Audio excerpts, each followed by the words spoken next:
नमस्कार, आदाब। आप देख रहे हैं बात मुद्दे की। मैं हूं रिजवान अहमद सिद्दीकी।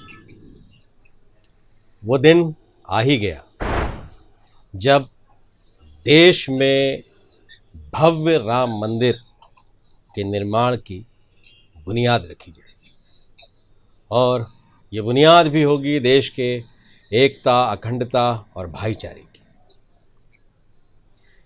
हम एक लोकतांत्रिक देश में रहते हैं, इसलिए कई तरह के सवाल हैं, कई तरह के जवाब भी हैं, लेकिन अंततः हम एकजुट नजर आते हैं और यही उम्मीद की जाती है राम मंदिर के निर्माण की शुरुआत से। इस पर बहुत तरह की चर्चाएं हैं, बहुत तरह के सवाल हैं, लेकिन सबका जवाब एक ही है कि मर्यादा पुरुषोत्तम राम का स्थान, राम जन्मभूमि अपनी भव्यता को और अपने आदर्शों को लेकर पूरी देश ही नहीं पूरी दुनिया में जानी जाएगी। और यही उम्मीद है और इसी उम्मीद से हम आगे बढ़ रहे हैं और सब प्रसन्न हैं। देश में किसी भी जात, किसी भी कौम और किसी भी धर्म का व्यक्ति हो, लेकिन सबको इस दिन का इंतज़ार था। यही हमारा आज का विशेष। तो चलिए इस विषय पर हम चर्चा करें। उससे पहले देखिए हमारी ये खास रिपोर्ट।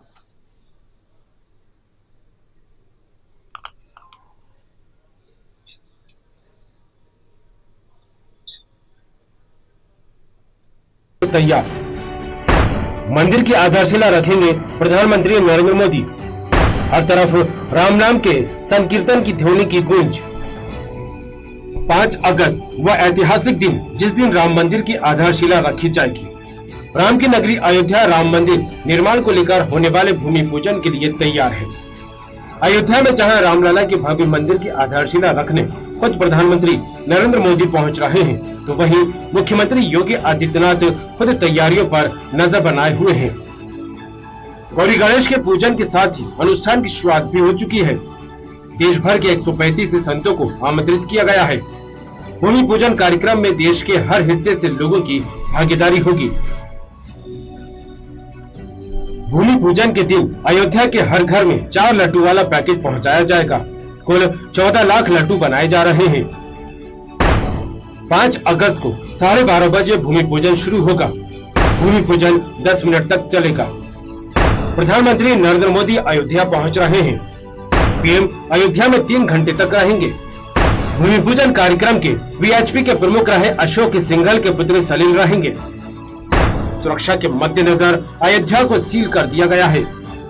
जन्मभूमि परिसर में पीएम पारिजात का एक पौधा लगाएंगे।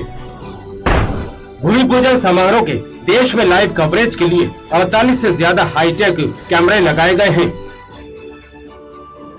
अब इसके साथ ही राजनीति भी शुरू हो गई है। तो वहीं मध्य प्रदेश के पूर्व मंत्री सज्जन सिंह वर्मा ने प्रधानमंत्री नरेंद्र मोदी पर निशाना साधा, तो दिग्विजय सिंह ने मंत्री की मौत को राम मंदिर निर्माण के गलत मुहूर्त से जोड़ दिया। नरेंद्र मोदी का क्या रोल है इसमें? 6 साल से प्रधानमंत्री, क्या नरेंद्र मोदी के कहने से बन रहा है क्या मंदिर? ये तो 5 जजों ने सुप्रीम कोर्ट के फैसला दिया कि राम मंदिर बनाया जाए, तब ये मंदिर बन रहा है। इस भूमि पूजन शिलान्यास में राम मंदिर के बुलाना था। तो दूसरी तरफ मध्य प्रदेश के पूर्व मुख्यमंत्री कमलनाथ भगवामय नजर आए। कमलनाथ ने भोपाल में अपने निवास पर हनुमान चालीसा का पाठ किया। कांग्रेस की ओर से 11 चांदी की ईंटें अयोध्या भेजी जा रही हैं। इसके साथ ही कमलनाथ ने कहा, यह दिन ऐतिहासिक है। मंदिर का निर्माण भारतीय जनता पार्टी की सहमति से होने जा रहा है।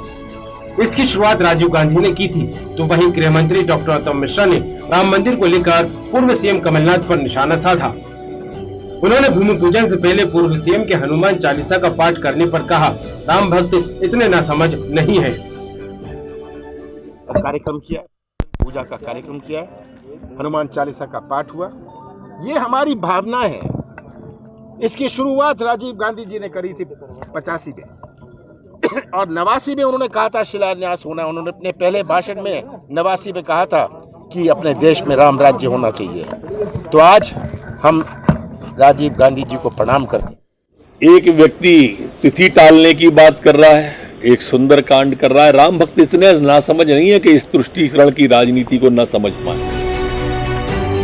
वहीं कांग्रेस महासचिव प्रियंका गांधी वाड्रा ने ट्वीट कर कहा, सरलता, साहस, संयम, त्याग, वचनबद्धता दीन बंधु राम नाम का सार है। राम सब में है, राम सबके साथ है। राम मंदिर का निर्माण लंबे समय से राजनीति का केंद्र रहा है।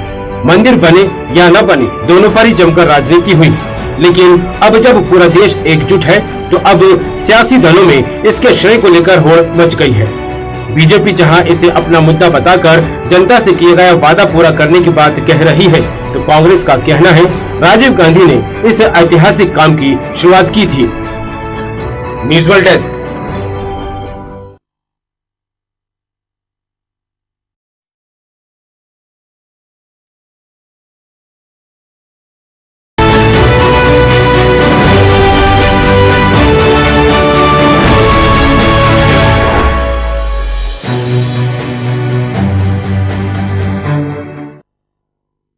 तो जैसे हमने शुरुआत की थी कि सब चाहते हैं कि राम मंदिर बने, क्या बीजेपी, क्या कांग्रेस और देश का हर वर्ग। तो चलिए, वो दिन, वो घड़ी आ ही गई है, नियत हो गई है और हर तरफ हर्षोल्लास है। सभी तरफ प्रार्थना और समर्थन के स्वर गूंज रहे हैं। सब अपने अपने तर्कों के साथ आगे बढ़ रहे हैं और यही लोकतंत्र है। इस विषय पर चर्चा करने के लिए हमारे साथ मौजूद हैं भारतीय जनता पार्टी से ब्रजगोपाल लोहिया, कांग्रेस से ब्रजेश पांडे, साथ ही हमारे साथ वरिष्ठ पत्रकार खिलावन चंद्राकर हैं और पंडित राजेश दुबे, जो धर्म के, सनातन धर्म के जानकार हैं, वो भी हमारे साथ मौजूद हैं। आप सभी का बहुत बहुत स्वागत है। ब्रजेश पांडे, आपसे शुरू करता हूं। क्या कहेंगे, क्या प्रतिक्रिया है आपकी? प्रभु श्री राम हमारे भारत वर्ष के, विश्व के लौटे ऐसे ईश्वर जिन्होंने संसार में मनुष्य को सहजता, सरलता, सहजता, संयमता, त्यागता और उसके साथ मर्यादा का वो अमूल पाठ जो जीवन में अविस्मरणीय।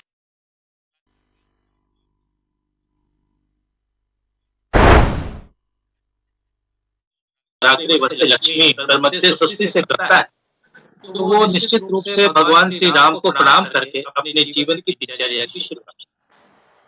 5 जजों की बेंच ने माननीय सुप्रीम कोर्ट ने अयोध्या में मर्यादा पुरुषोत्तम श्री राम की भव्य मंदिर बनाने का आदेश दिया। उसके बाद कल 5 जून 5 अगस्त को अयोध्या में राम जन्मभूमि पूजन का शुभारंभ करने देश के प्रधानमंत्री माननीय श्री मोदी जी जा रहे हैं। आज हमारे मध्य प्रदेश के मुख्यमंत्री माननीय श्री कमलनाथ जी ने श्री हनुमान चालीसा का पाठ और सुंदर कांड का पाठ इसलिए किया कि भव्य मंदिर अपने अच्छे स्वरूप में अलौकिक रूप, अद्भुतता के साथ, अकल्पनीयता के साथ साकार नहीं, क्योंकि आपने आज बहुत ही अच्छे विषय में डिबेट रखा और आपने किस तरीके से इस बात को सुधार दिया कि हर मनुष्य चाहता है देश का कि अयोध्या में प्रभु श्री राम का भव्य।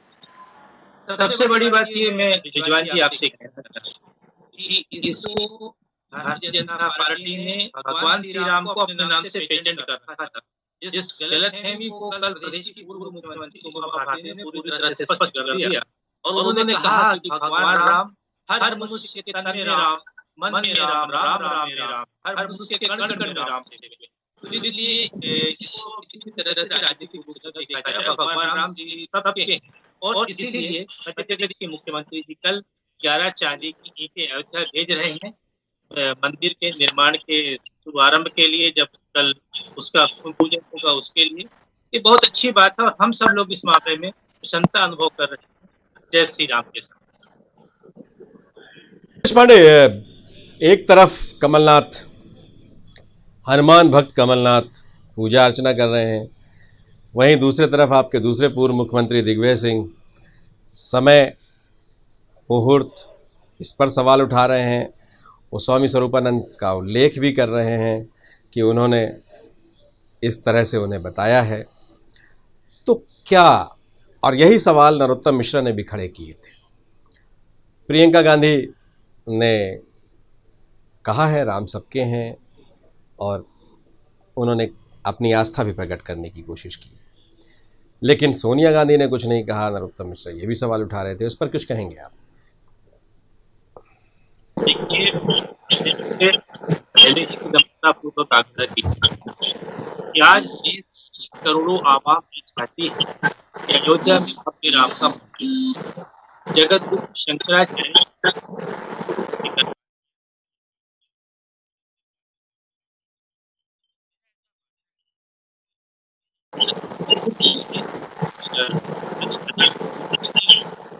पूजन करने जा रहे हैं।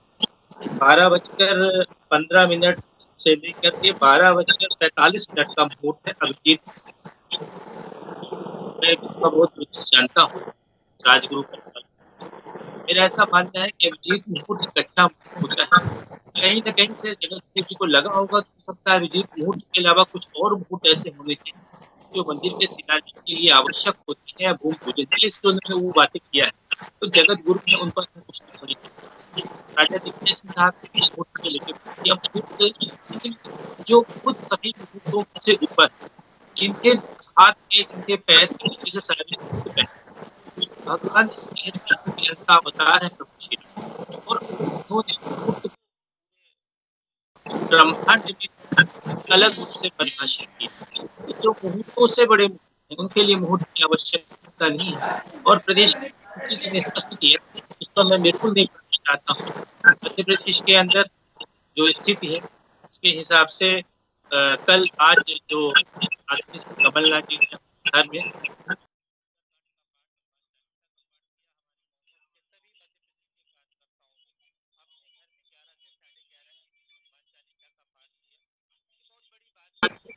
और ये इसके लिए क्योंकि हम सब यही चाहते हैं, जो आपने विषय उठाया बड़ी अच्छी तरीके से, तो देश की जनता जनार्दन चाहती है कि अयोध्या के अंदर भगवान श्री राम का भव्य मंदिर बने, और यह मंदिर ऐसा मंदिर हो जो भारतवर्ष की अब तक की सबसे बड़ी मंदिर, सबसे बड़ी मूर्ति के शिलालेख में अपना नाम उत्कृष्ट तरीके से अंकित किया। क्या लो यार, बातें कहना चाहूंगा। एक तो और भारत के 135 करोड़ लोगों के लिए बहुत प्रसन्न है।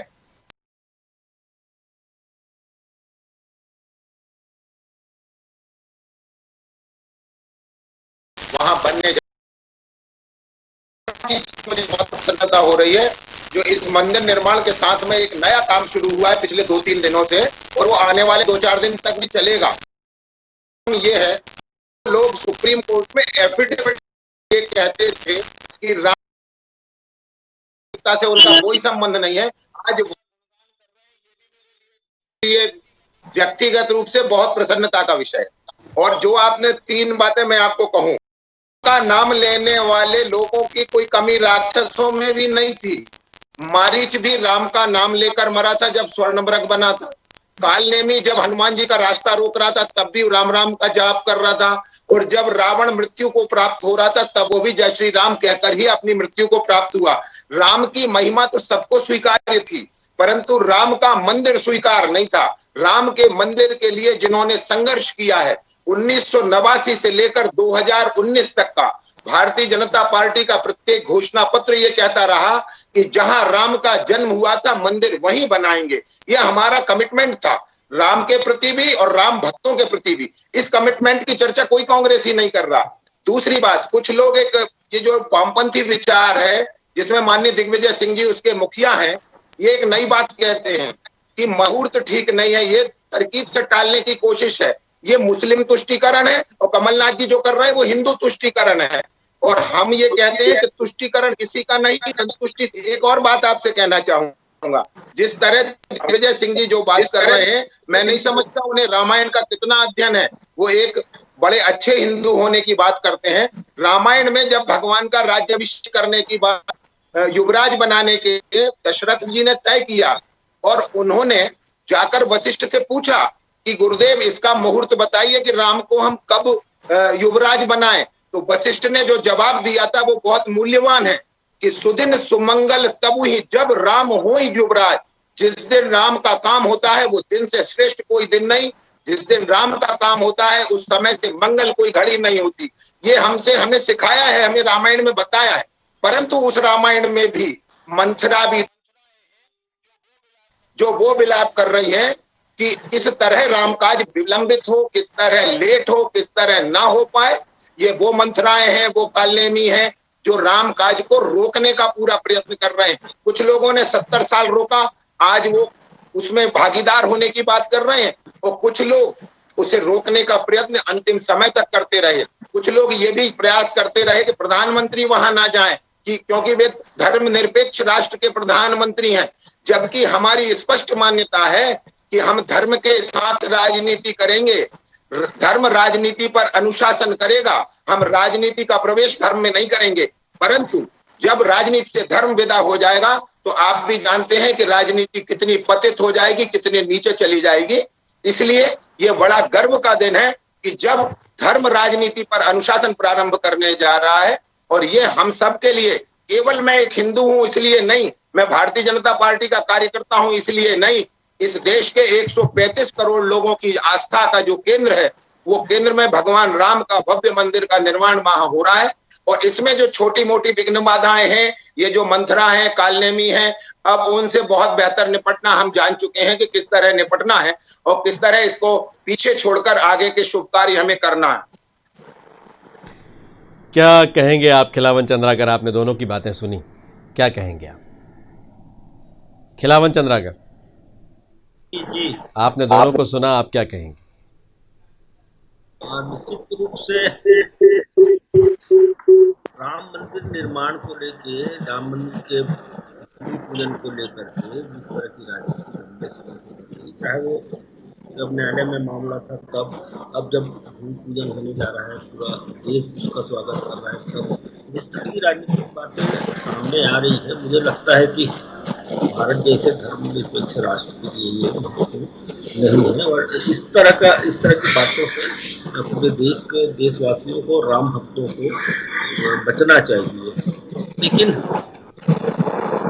लंबे समय, लगभग पौने 400 साल के बाद, पौने 500 साल के बाद यदि राम मंदिर निर्माण की कार्रवाई शुरू होती है, उसका शिलान्यास होता है, उसका भूमि पूजन होता है, उसके बनने की शुरुआत होती है, तो निश्चित रूप से पूरे देशवासियों के लिए, बल्कि मैं तो बोलता हूँ कि जो हिंदुस्तान में बसने वाले राष्ट्रवादी हैं, सबके लिए बहुत सौभाग्य की बात होना चाहिए। और राम के अस्तित्व को नकारने नहीं नकारने की बातें तो राजनीतिक तौर पे होती रहती है, लेकिन मुझे लगता है राम के अस्तित्व को जिस तरह से भाजपा द्वारा, आज मैं कह रहा हूँ कि भाजपा के द्वारा लगातार जो महिमा मंडित किया जा रहा है, राम सबके हैं, मेरे हैं, आपके हैं, कांग्रेस के हैं, भाजपा के हैं, कम्युनिस्टों के हैं, लेकिन जिस तरह से उसको ब्रांडेड किया जा रहा है, तो मुझे लगता है कि इस दिशा से भाजपा के बड़े नेताओं को इससे बचना चाहिए, क्योंकि राम के अस्तित्व को पूरा देश ने स्वीकार किया और राम की स्वीकार्यता पूरे देश में है। उस श्रद्धा, पूरे सम्मान के साथ, श्रद्धा भाव के साथ, पूरी तन्मयता के साथ उनके आदर्श को आत्मसात करते हुए पूरे देश के लोग बात करते हैं। तो मुझे लगता है कि यदि कोई राजनेता ने मुहूर्त को लेकर सवाल उठा दिया तो उसको बहुत ज़्यादा वो नहीं होना चाहिए। धर्माचारी है, धर्माचारियों ने जो तिथि निकाली है, यदि आप उस तिथि के अनुसार चल रहे हैं तो उस पर ज़्यादा प्रतिक्रिया व्यक्त नहीं करना चाहिए। मुझे लगता है कि दिग्विजय सिंह को भी इन सब बातों से बचना चाहिए, क्योंकि राम को जैसा हमने कहा, मैंने कहा, लोया जी ने भी कहा और साथ में ब्रजेश जी ने भी कहा कि राम हर कोई स्वीकार्य है, आजकल हर कोई अस्वीकार करता है। तो मुझे लगता है इस पर बहुत ज़्यादा विवाद का विषय इसको नहीं बनाना चाहिए। और भव्य मंदिर बने अयोध्या में, जन्मभूमि स्थल पे कौन इनकार कर रहा है? देश का कोई नागरिक ऐसा बता दीजिए मुझे जो इनकार कर रहा हो कि न बने वहाँ मंदिर, ऐसा बोल रहा हो। तो मुझे लगता है कि हमें अब इस दिशा में भी बहुत गंभीरता से सोचना चाहिए कि हम देश को, देश के लोगों को, देश की जनता को क्या परोस रहे हैं, किस दिशा में ले जा रहे हैं, वैचारिक रूप से हम क्या उनके मनों में, और आने वाली पीढ़ी, नई पीढ़ी को हम जिस तरह से, जिस जो बातें सिखाना चाहिए हमको, जो बताना चाहिए, इस तरह के छोटे छोटे विवादों में भगवान राम जैसे, मर्यादा पुरुषोत्तम राम जैसे व्यक्तित्व को छोटे छोटे विवादों में उलझाकर देश के लिए और नई पीढ़ी के लिए, आने वाली पीढ़ी के लिए बहुत बेहतर नहीं कर रहे हैं, ऐसा लगता है मुझे रिजवान जी। आपके पास मैं दोबारा लौटूंगा, तब उस समय मैं आपसे यही सवाल करूंगा कि कांग्रेस कहती है कि राजीव गांधी के दौर से ये चीज़ें शुरू हुई, बीजेपी 89 का उल्लेख करती है, आप 400 साल पुरानी बात कर रहे थे, सब अपनी अपनी सुविधा अनुसार इसमें श्रेय लेने की कवायद में लगे हुए हैं।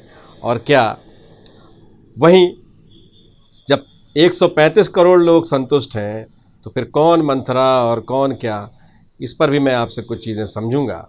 और जैसा कि आप जिक्र कर रहे थे कि ये एकजुटता का समय है, हर्षोल्लास का समय है, इसमें सबको सियासत से बचना चाहिए। पंडित राजेश दुबे, आपसे समझना चाहता हूँ, आप कैसे देखते हैं? तिथि को लेकर बहुत तरह की सवाल हैं, उसके अलावा किसी एक के महिमा मंडन का जिक्र है, इस पर सियासत बहुत हो रही है, इसका भी जिक्र है, और हर तरफ से कई तरह की आवाज़ें भी उठ रही हैं। देखिए, राम मंदिर के निर्माण को लेकर या भगवान श्री राम के अस्तित्व को लेकर प्रत्येक व्यक्ति के द्वारा यही कहा जा रहा है कि राम कण कण में वास करते हैं, हर हृदय में राम का वास है। और जब राम का वास हर हृदय में, तो फिर बेईमानी बातों में क्या रखा है? कहा सवाल भगवान राम के मंदिर के निर्माण का या राम के अस्तित्व का, तो राम के अस्तित्व को सारे लोग स्वीकार कर रहे हैं। कोर्ट के अंदर जो पक्षकार थे उनने भी अंत में आकर सरेंडर हुए, समर्पण हुए, ऐसी बात नहीं है, उनका भी श्रेय है। और सबको बुलाया जाना चाहिए। आंदोलनकारी जो है विशेष से प्रमुखता रखते हैं, लेकिन जिनके कण कण में राजनीति भरी हुई, जो राम कण में ना रखते हो, राजनीति को हृदय में रखते हो, उनके लिए जो है कुछ बातें इस प्रकार की हो गई कि ये आना चाहिए या वो नहीं आना चाहिए। हम तो कहते हैं देश के प्रत्येक नागरिक को बुलाना चाहिए और उसके साथ में भव्य पूजन करना चाहिए। मूर्त को लेकर बातचीत हुई, मूर्त को लेकर बात करें तो जो लोग वास्तुशास्त्र को जानते ही नहीं है, जो कर्मकांड को जानते ही नहीं है, वो भी गाल बजा रहे। अरे हम आपसे पूछना चाहते ये है कि राम शास्त्र के अधीन है और राम के विषय में जितने वर्णन पुराणों में किए गए हैं, तो यदि देखा जाए तो पुराण और शास्त्रों में बड़ा स्पष्ट मूर्त पे कहा है कि जब देव का शयन होता है तो उस काल में जो है ग्रह प्रवेश या नया ग्रह आरंभ आदि नहीं होता है। यहाँ पर ग्रह आदि के आरंभ का विषय, स्थापत्य शास्त्र के ऊपर यदि मैं जाऊंगा वास्तुशास्त्र पर, तो उसमें 3 प्रकार में, 3 विभाग में है। सबसे पहला जो है भवन निवेश, दूसरा राज्य प्रसाद निवेश, और तीसरा जो होता है देव प्रसाद निवेश। अब ग्रह निर्माण के लिए कुछ आदेश किए गए हैं, राज्य प्रसाद के लिए कुछ अन्य प्रकार के आदेश किए गए हैं, और वहीं शास्त्र में जो है देव प्रसाद निवेश के लिए भी वर्णन किया है। देव प्रसाद वर्णन का यदि बात करते हैं तो सबसे पहला जो वास्तु पूजन हुआ, जब कुबेर को भगवान शिव ने मानसरोवर में स्थापित करे तो वहाँ सभी देवता वहाँ पहुंचे थे। तब उन्होंने जो है विश्वकर्मा को बुलाकर ये कहा कि शुभ मुहूर्त, शुभ घड़ी देखकर सारे लोगों के जनवासे के लिए ग्रह निर्माण किए जाए या वास्ते राज प्रसाद और देव प्रसाद आदि का निर्माण करें। अर्थात यहाँ पर राज प्रसाद और देव प्रसाद भी मुहूर्त के अधीन है। और जब मुहूर्त के अधीन है, क्योंकि मैं ज्योतिष हूँ, मुझे किसी की आलोचना का भय नहीं, क्योंकि मैं शास्त्र का व्यक्ता हूँ, और जो शास्त्र विरुद्ध चलता है उसे मैं बुद्धिहीन मानता हूँ। उसमें और पशु में कोई अंतर नहीं है, ये मेरी नजर है, जो मैं बड़ा स्पष्ट कह रहा हूँ।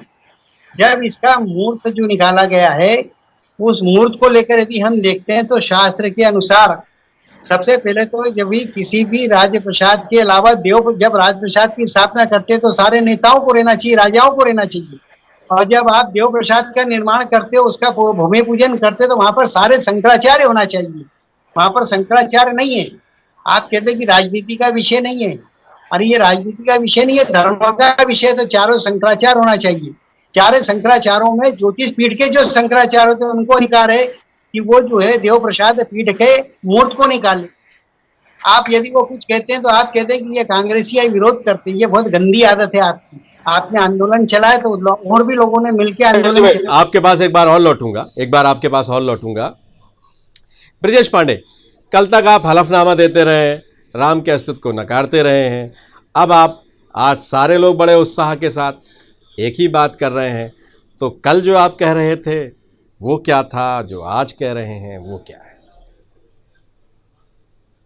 रिजवान जी, मैं इतिहास के पन्ने को कुरोदने में विश्वास नहीं करता हूँ। मैं आपसे इतना कहना चाहता हूँ कि 1989 में मंदिर का ताला खुलवाने में कैलाशवासी राजीव गांधी जी की अग्रणी भूमिका थी। उसके बाद तत्कालीन प्रधानमंत्री पीवी नरसिंह राव जी ने मंदिर के समय ये सारी चीजें निर्मित हुई। और जिन लोगों ने, अभी बहुत अच्छी बात आदरणीय राजेश दुबे जी ने और आदरणीय चंद्राकर जी ने किया आपके प्रमुख चैनल में, जो लोग आज विरोध की राजनीति कर रहे हैं, जबकि मैंने इतनी अच्छी शुरुआत किया था, हमने कहा ये ऐसा विषय है, क्योंकि इसमें आप, अभी राजेश दुबे जी की बात को भी मैं आगे बढ़ाऊंगा, क्योंकि इसमें आप तर्क करने की जगह वही करना चाहिए जो तुलसीदास जी ने कहा कि सुपल मनोरथ होय तुम्हारे, राम लखन सुनि भय सुखारे। तो मेरा अपने भारतीय जनता पार्टी के काबिल प्रवक्ता मित्र ब्रजगोपाल जी से कहना है कि आप सुंदरकांड अगर पढ़े होंगे तो उसमें एक बड़ी महत्वपूर्ण चौपाई है ब्रजगोपाल जी कि आज सुरन मोहि दीन आहारा, सुनत बचन कह पवन कुमारा, राम काज कीन है बिना मोहि कहाँ विश्राम। तो इसलिए कम से कम आप इस तर्क कुतर्क में बिल्कुल न पड़े। भगवान श्री राम, मर्यादा पुरुषोत्तम श्री राम को पेटेंट करने का प्रयास न करें। आप तो इस समय सभी लोग, जो आदरणीय रिजवान जी ने बात किया, आज देश का हर जनमानस, देश का बच्चा बच्चा राम का, देश का हर व्यक्ति चाह रहा है कि अयोध्या में भगवान श्री रामलला का भव्य मंदिर बने। इस दिशा पर सबको उदार मन से, बड़े दृष्टिकोण से बात करना चाहिए, सोचना चाहिए। कल देश के प्रधानमंत्री माननीय श्री नरेंद्र मोदी जी जा रहे हैं उसका भूमि पूजन करने, ये बहुत बड़े गौरव का विषय है और बड़ा ऐतिहासिक पल है। उस पर किसी तरह के तर्क करने की आवश्यकता नहीं है। अच्छी बात क्या राजेश दुबे जी, चंद्राकर जी ने, ये भी मैं कहूंगा, क्योंकि देव प्रसाद में चारों आवश्यक है, वो एक ज्योतिषी है, मैं भी एक ज्योतिषी हूं यहाँ पर, इसलिए मैं भी कहना चाहूंगा कि बिना दो मटके शंकराचार्य है जगत गुरु स्वरूप सरस्वती जी, आपने उनको तक नहीं बुलाया। आपने जो आंदोलन में जुड़े लोग थे, आदरणीय लाल कृष्ण आडवाणी जी, मुरली मनोहर जोशी जी से लेकर के अन्य दिग्गज नेताओं को आपने कन्नी काट के, उमा भारती जी अयोध्या में रह के वहां नहीं जा रही हैं, सरयू में स्नान करेंगी, क्या तकबंदी है? तो राजनीति तो आप लोग कर रहे हैं, और जिनका लेस मात्र भी योगदान नहीं था वो फीता काटने जाएंगे, फिर कहते हैं आप राजनीति कर रहे हैं। अरे धर्म और राजनीति दो अलग अलग विषय है। आप हमेशा ध्यान रखिए, भगवान मर्यादा पुरुषोत्तम श्री राम ने कहा है राजनीति में धर्म का स्थान है, तो धर्म में राजनीति का स्थान है। ब्रजगोपाल कह रहे थे ब्रजेश पांडे कि दिग्विजय सिंह मुस्लिम तुष्टीकरण कर रहे हैं और कमलनाथ हिंदू तुष्टीकरण कर रहे हैं। आप सियासत कर रहे हैं इसमें। लोहिया जी ने दिग्विजय सिंह जी को बात को भी सुना होगा। मैं ये समझता हूँ दिग्विजय सिंह जी ने यह कहा है कि जगत गुरु स्वरूपानंद सरस्वती हिंदू धर्म की दो मठ के जगत गुरु शंकराचार्य हैं, और जगत गुरु शंकराचार्य जी ने अगर कहा है कि भाद्र पक्ष में, ये भाद्र कृष्ण पक्ष शुरू हो गया, जिस तरह भाद्र के पक्ष में दही का सेवन नहीं करना चाहिए, उस तरह से अभी हमारे आदरणीय राजेश दुबे जी ने भी और चंद्राकर जी ने भी कहा इस भाद्र कृष्ण पक्ष में ऐसे मुहूर्तों से बचना चाहिए। लेकिन बावजूद इसके कुछ ज्योतिषियों ने, बनारस के ज्योतिषियों ने एक अच्छा मुहूर्त निकाला है, और जिस मुहूर्त में, अभिजीत मुहूर्त में, मात्र 15 मिनट के उस मुहूर्त में प्रधानमंत्री जी अपना वो महत्वपूर्ण कार्य करेंगे। हम उस पर किसी तरह का तर्क वाद विवाद नहीं चाहते हैं। हम ब्रजगोपाल लोहिया जी से ये कहना चाह रहे हैं, आज जब आपने इतने अच्छे विषय पर समग्र बड़ी सोच के साथ इस विषय को रखा है, तो इस पर वो भी किसी के बारे में कोई कमेंट करने की जगह बिल्कुल यही सोचे कि राम काज कीजिए बिना मोहि कहाँ विश्राम। ब्रजगोपाल क्या कहेंगे आप? देखिए मैं क्या कहूँ, देखिए इसमें 3 विषय हैं अलग अलग। आदरणीय राजेश दुबे जी शास्त्र और ज्योतिष के विद्वान हैं, और किसी विद्वान के मत को आगे करना पीछे करना ये मेरे सामर्थ्य के बाहर की बात है। परंतु मैं अभी बार बार जगत गुरु स्वामी आदरणीय रामायण की बात को भी खंडन करते हैं। ब्रजगोपाल, आपको याद दिला, आप जगत गुरु स्वामी स्वरूपानंद की बात का भी खंडन कर चुके हैं इस कार्यक्रम में। नहीं, हम किसी जगत गुरु की बात का खंडन नहीं कर पा रहे। देखिए रिजवान जी, ये मैं स्पष्ट कर दूं, किसी जगत गुरु का, किसी भी संत मत का, किसी भी शास्त्र मत का, किसी भी शास्त्री का खंडन करने का ना तो क्षमता हमारी है और ना योग्यता हमारी है, इसलिए वो चर्चा का विषय नहीं है। चर्चा का विषय ये है कि जो आज राम जन्मभूमि का कल जो मंदिर निर्माण प्रारंभ हो रहा है वो भव्य और भव्यतम मंदिर बने। देखिए हमारा कहना यह है कि जब 1989 में हम क्या पूजन करा रहे थे, तो यही वो लोग हैं जो कह रहे थे कि ये नौटंकीबाज लोग, जो आज ये कह रहे हैं कि 11 शिलाएं हम भी देंगे। जो बार बार ये कहा जा रहा है कि 1989 में राजीव गांधी जी के काल में इसका शिलान्यास किया गया था। शिलान्यास क्यों किया गया था? शिलान्यास इसलिए किया गया कि 1987 में मुस्लिम तुष्टीकरण का जो आरोप शाहबानो प्रकरण में राजीव गांधी और कांग्रेस पर लगा था, उसको धोने के लिए आपने ये शिलान्यास कराने का ढोंग किया। तीसरी बात, जो बार बार कांग्रेस कह रही है कि राजीव गांधी का सपना था, आपको याद होगा कि अक्टूबर 1990 में अपने चुनाव प्रचार अभियान की शुरुआत श्रीमान राजीव गांधी जो जब प्रधानमंत्री थे और कांग्रेस अध्यक्ष थे, उन्होंने अयोध्या से ही की थी, परंतु रामलला का दर्शन करने नहीं। श्रीमती गांधी 3 बार प्रधानमंत्री रहते हुए अयोध्या गई, परंतु नहीं गए। तो हमारा कहना यह है कि राम के प्रति कमिटमेंट तो इस पूरे देश का है, परंतु राम मंदिर के प्रति किनका कमिटमेंट है वो बात करिए। अभी आप कह रहे थे कि वो लोग जा रहे हैं, माननीय नरेंद्र मोदी जी उस रथ के सारथी थे जिस रथ में आडवाणी जी ने राम यात्रा की थी, और उनके अपने कमिटमेंट है, और हमारा ये इस विषय में कोई जाना नहीं है। महत्वपूर्ण ये है कि भगवान राम का भव्य मंदिर बने और उसमें कांग्रेस भी साथ आकर बनाए। बड़े दिलेरी से एक मत से कांग्रेस अपने वर्किंग कमेटी में ये रिजोल्यूशन लाए कि हम भव्य राम मंदिर निर्माण के साथी हैं, सहयोगी हैं, उनका स्वागत है, परंतु उनकी राष्ट्रीय अध्यक्ष बोलती ही नहीं। पूर्व मुख्यमंत्री एक अलग बात कहते हैं, दूसरे अलग बात कहते हैं। ये आपने जो तुष्टीकरण में को बांट रखा है, इसको इकट्ठा करिए और बार बार ये भी स्वीकार करिए कि 6 दिसंबर 1992 केंद्र में कौन की सरकार थी, उसको नहीं याद करेंगे। जब राजीव गांधी जी 89 में गए थे उसको याद किया जाएगा, परंतु जब 1992 में नरसिम्हा राव जी को याद नहीं किया जाएगा, उनको याद हम करेंगे। भले ही वे कांग्रेस की सरकार के प्रधानमंत्री थे, परंतु हम याद करेंगे उन्हें। और हम वो लोग हैं कि हमने अपनी 4 सरकारें खोई थी, 4 निर्दोष सरकारें, जिनको मध्य प्रदेश उच्च न्यायालय ने ये कहा कि इनको बिना किसी कारण भंग किया गया है, परंतु हमने तब भी ये कहा था और आज भी कह रहे हैं कि 4 नहीं, हम देश की पूरी सरकारें कुर्बान करने तैयार हैं, परंतु रामलला का भव्य मंदिर वहां बने। ये जो भारतीय जनता पार्टी का कमिटमेंट था, जो उसका घोषणा पत्र था, वो पूरा होने जा रहा है। हमारी आस्था की पूर्णता है और ये हमारे विश्वास की पूर्णता है, और उसके साथ ये हमारी घोषणाओं की भी पूर्णता है कि हमने जो घोषणाएं की थी आज वे धरातल पर उतर रही। तुष्टीकरण का आप जिक्र कर रहे थे। एक तरफ आप कहते हैं 135 करोड़ लोग उनकी आस्था का केंद्र, फिर दूसरी तरफ आप तुष्टीकरण भी कहते हैं। ये कैसे दोनों में सामने कैसे बैठ सकता है? या तो तुष्टीकरण है और या फिर आस्था का केंद्र है, या तो आप कह दें कि बहुत से लोग इससे आज भी सहमत नहीं है। ऐसा अगर आप ऐसा कहना चाहते हो तो कह सकते हैं।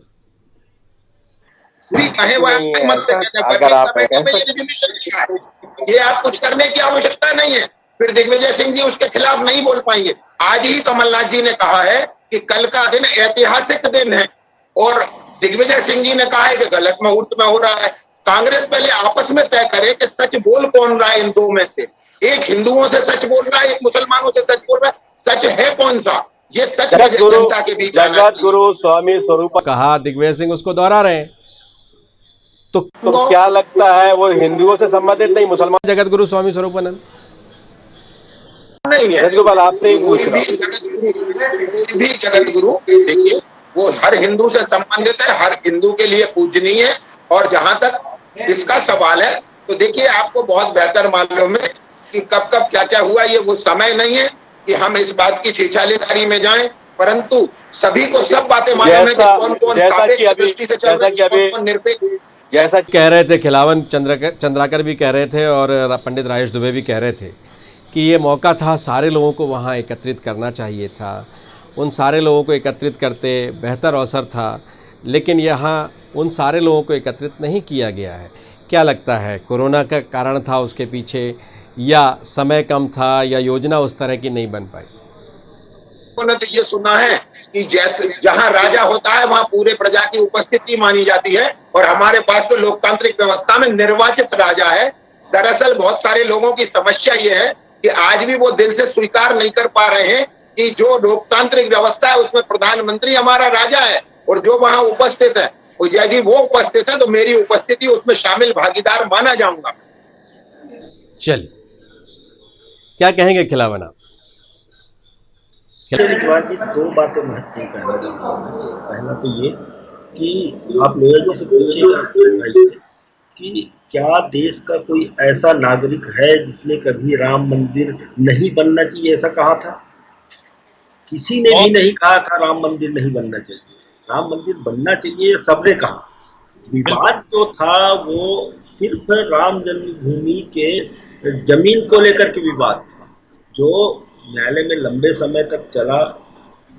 वो बाबरी मस्जिद एक्शन कमेटी या मुस्लिम पक्षकार जो थे वो भी चाहते थे राम मंदिर बने, लेकिन वो विवाद था, भूमि का विवाद था। और भूमि के विवाद को जब सुप्रीम कोर्ट ने सॉल्व किया, 5 जजों ने सॉल्व किया, तो देश ने पूरी तरह से उसको स्वीकार किया। कांग्रेस भी इस मत में थी, पहले से कहती थी कि जो न्यायालय का निर्णय आएगा उसके आधार पर इस मामले में तो कांग्रेस और बीजेपी एक जैसा ही कहती रही जानी चाहिए जी। और मुझे लगता है कि इसको सबको मानना चाहिए था। लेकिन जो प्रक्रिया लोया जी, जो भारतीय लोकतंत्र में एक बड़ी प्रक्रिया ये हुई, हालांकि आप उसको महिमा मंडित करते हैं, लेकिन जो सामान्य जो लोग हैं, जो सोच प्रकृति, जिनकी प्रकृति बहुत सोचशील है, ऐसे लोगों के सामने ये प्रसंग आया गया कि किसी के मंदिर या किसी के मस्जिद को, चाहे वो उसको कलंक कहे, मैं नहीं मानता, आप कुछ भी कहें, लेकिन मैं स्पष्ट करना चाहता हूँ कि यदि जिसके भी मोबाइल से आवाज आ रही है वो बंद कर दो जी। वो चाहे हमारे धर्म स्थल हो, चाहे किसी अन्य, चाहे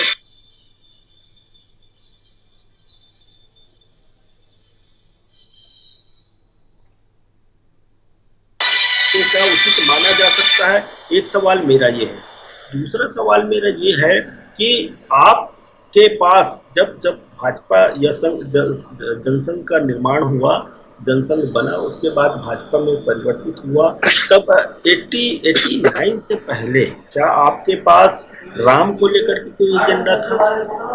मुझे लगता है नहीं था। जहां तक मेरा अध्ययन है, जहां तक मैंने देखा है, उस समय मैं पत्रकारिता में आ चुका था। जब रथ यात्रा निकली, अडवाणी जी ने रथ यात्रा निकाला, तभी राम जन्मभूमि को लेकर के बातें ज्यादा होने लगी। उसके बाद जो 92 में हुआ, लगातार घटनाक्रम चलते गए, और अंततः हुआ ये कि न्यायालय ने भी बहुत बेहतर फैसला दिया, और न्यायालय के फैसले को न सिर्फ मुस्लिम पक्षकार बल्कि देश के और देश के बाहर रहने वाले हमारे आम हिंदुस्तानी ही सब लोगों ने उसको स्वीकार किया। तो मुझे लगता है कि अब उसमें कोई विवाद का विषय नहीं है, सर्वसम्मति से है, और राम मंदिर अब मौका है कि सबका साथ और सबका विश्वास हो जाए इसमें। पंडित राजेश दुबे, मैं आपसे भी प्रतिक्रिया चाहूँगा इस पे, लेकिन बहुत संक्षिप्त प्रतिक्रिया चाहूँगा। पंडित राजेश दुबे, बहुत संक्षिप्त में प्रतिक्रिया चाहूँगा आपसे। देखिए, राजा आता है और उससे देश की उपस्थिति मानी जाती है, लेकिन राजा खुद अपने आप को जनसेवक कहता है। मैं धार्मिक क्षेत्र का व्यक्ति हूँ, लेकिन मेरी मान्यता व्यक्तिगत यही रहेगी, यदि चारों शंकराचार्य नहीं है तो मैं सोचता हूँ कि एक ढंग से इस मुहूर्त को ग्रहण लगा हुआ है।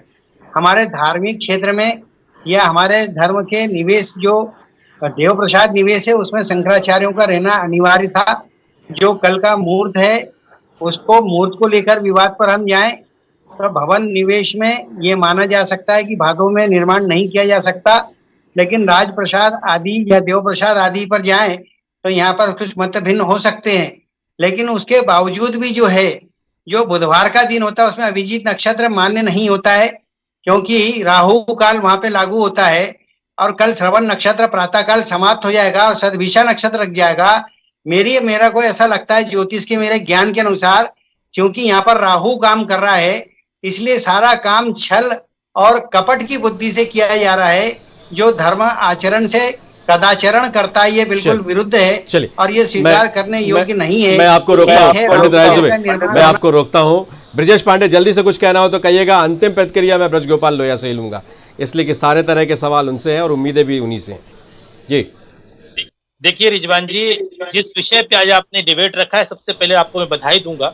दूसरी बात यह है कि बहुत अच्छी बात राजेश दुबे जी और हमारे चंद्राकर जी ने कहा, तुलसीदास जी ने बहुत अच्छी बात लिखी है कि मुद मंगल में संत समाजू, जो जग जंगम तीर्थ राजू। जिस उत्सव के लिए संत समाजों का इकट्ठा नहीं हो ना पाए, हमारे चारों धर्म के शंकराचार्य, चारों जो पीठ के शंकराचार्य एकत्र नहीं हो रहे हैं। और सबसे पहली बात यह ब्रजगोपाल लोहिया जी, राम पथ गमन समिति का मामला हो या महाकाल के मंदिर को 400 करोड़ रुपए देने की बात हो, माननीय कमलनाथ जी ने इस पे पहल किया था। और हम आपको याद दिलाना चाहते हैं, राम पथ गमन समिति के अभी मैं प्रवक्ता था प्रदेश का, उसको लेकर के रथ यात्रा निकाली थी हम लोगों ने। आपकी पार्टी की सरकार थी, शिवराज सिंह जी ने हमारे रथ को जबलपुर के पास बंद करवा दिया था। ये आपकी नकली राम भक्ति है। तो कृपा पूर्वक इतना बड़ा जो कार्य हो रहा है उस पर मैं बार बार आपसे हाथ जोड़कर प्रार्थना कर रहा हूं, कृपा पूर्वक इसको बिल्कुल राजनीतिक चश्मे से मत देखें। भगवान राम के मामले में तुलसीदास जी ने जो कहा है इसको समझें कि गरल सुधारी पुकरह मिताई, गोपत सिंधु अनल सितलाई। इसलिए बहुत बड़ा यज्ञ पुण्य का कार्य हो रहा है, उसको व्यापक दृष्टिकोण से लें। उस पर सभी पार्टी के लोगों को बुलाना चाहिए था, हर प्रदेश के मुख्यमंत्रियों को, चाहे वीडियो कॉन्फ्रेंसिंग के माध्यम से जोड़ते। आपने वो भी नहीं किया। आप सिर्फ इसका श्रेय लेने के लिए, वाहवाही लूटने के लिए, राम को पेटेंट करने के लिए इस तरह का कार्य कर रहे हैं। इसकी मैं कटु भर्त्सना करता हूं इस महत्वपूर्ण चैनल के माध्यम से। बताइए ब्रजगोपाल लोहिया, आपकी अंतिम प्रतिक्रिया चाहूंगा इस पूरे मामले में। रिजवान जी, मैं आपको 2-3 बातें कहूँ। पहली बात तो ये है कि सभी को बुलाना इस परिस्थिति में कैसे संभव था, मैं नहीं समझता। दूसरी बात, ब्रजेश जी सुने आप, मैं बीच में नहीं बोलता तो आप भी ना बोले। पहली बात तो ये है। दूसरी बात ये है कि हमने तो आपको बड़े धर्म संकट से बचा लिया। अगर कहीं धोखे से न्योता पहुंच जाता, राम जन्मभूमि न्यास को भेजना था न्योता भारतीय जनता पार्टी या सरकार नहीं दे रही है, न्योता दे रही है राम जन्मभूमि मंदिर निर्माण ट्रस्ट, राम जन्मभूमि न्यास, उन्होंने न्योते दिए हैं। तो न्योते पर उनका अधिकार है। ये न्यास सरकार ने बनाया है ब्रजगोपाल लोहिया, और सरकार के ही अधीन होगा ये न्यास, ये सभी जानते हैं और आप भी जानते हैं। जल्दी बताइएगा। नहीं, हम तो उसमें सहमत हैं कि जो अभी ब्रजेश पांडे जी कह रहे थे कि गरल सिधा रिपु, हम तो दुश्मनों से भी एकता करेंगे राम के काज के लिए। जहर पीना पड़ेगा तो जहर भी पिएंगे। परंतु एक चीज रामायण में तुलसीदास जी ने कही है, उसको आप याद रखिए ब्रजेश जी, कि पर उपदेश कुशल बहु तेरे, जे आचरहि ते नर ना घनेरे। तो आप कृपया अपने आचरणों में सुधार लाइए। ये भिन्न भिन्न बांटने के साथ एकता से खड़े हो जाइए और जोर से जयकारा लगाइए कांग्रेस कार्यालय में, जय श्री राम। आप भी इस मुख्य धारा में शामिल हुई, क्योंकि एक बात आप याद रखिएगा, तुलसीदास गोस्वामी ने रामायण में ये कहा है कि राम के विमुख जो होता है वो पछताता है, वो पछतावा आज आपको हो रहा है। और जो आपके मन की जलन वो बिना राम भजन के जाने वाली नहीं है। तो राम भजन करिए, उससे ये जलन जाएगी, और राम के सापेक्ष होइए, उससे आपको ये पछतावा ठीक से समझ आएगा। उसका प्राश्चित करिए और बढ़िया एक जय श्री राम का वोट पाइए अपने कार्यालय पे, कार्यालय पे घर पे नहीं, कार्यालय पे। वरुण कुबेर सुरेश समीरा, रन सम्मुख धरि काऊ न धीरा। सबको लेके चलते, चारों गुरु हमारे शंकराचार्य को बुलाते हैं, हमारे चारों शंकराचार्य को बुलाते हैं, हर पार्टी के बड़े मेरे पास समय नहीं बचा, अब मेरे पास समय नहीं बचा है। अब मैं आप सबको रोकूंगा। लगातार कहा जाता है कि धर्म निजी आस्था का मामला है, लेकिन सबके अपने अपने अंदाज हैं। कोई अपने कार्यालय से, कोई अपने आवास से, कोई कहीं से, कोई कहीं से, लेकिन सब प्रसन्न है, मुझे ये लगता है। और इस प्रसन्नता को हम जितना ज़्यादा बांटेंगे उतना अधिक इसको लेकर प्रसन्नता और बढ़ेगी, इसलिए खुशी बांटने से बढ़ती है। तो चलिए, हमारे साथ जुड़ने के लिए आप सबका बहुत बहुत धन्यवाद। और वो ऐतिहासिक दिन आ ही गया है, और देश में एक भव्य राम मंदिर बनेगा। देश में ही नहीं, पूरी दुनिया में इसका नाम होगा। पूरी दुनिया इसको लेकर प्रसन्न है और इस प्रसन्नता को हम निरंतर बनाए रखें, ये चिरस्थायी रहे, यही सबकी कोशिश होनी चाहिए। हमारे इस कार्यक्रम में बस इतना ही। खबरों का सिलसिला जारी रहेगा। हम कल फिर मिलेंगे एक नए मुद्दे के साथ। तब तक मुझे दीजिए इजाज़त।